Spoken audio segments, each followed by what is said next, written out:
আমাদের ছাত্রের উপরে লাঠি চাষ করে এই অধিকারটা কেন দিয়েছে? এই অধিকারটা কি দিয়েছে?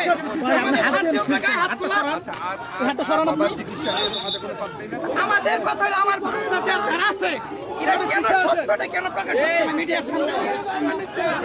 সত্যটা কেন সবার সামনে আসতেছে না? আপনি আমার ধরে রাখেন।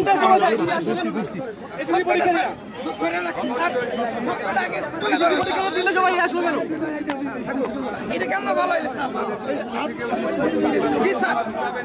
আবারও করতেন আমি প্রত্যেকটা ওয়েবসাইটে হাত ছড়ান ভাই। কেন কেন সেনাবাহিনী তাদের উপরে আস্তে আস্তে আস্তে আস্তে ভাই আস্তে আস্তে আস্তে আস্তে ভাই আস্তে পরে নেন ভাই পরে নেন ভাই আসতে ভাই পরে নেন আমাদের স্যারের দখলে কেন ছিল? কেন সেনাবাহিনী তাদের আস্তে উপরে আস্তে আস্তে আমি ধরাতে ভাই আমরা সঠিক তদন্ত চাই। একটু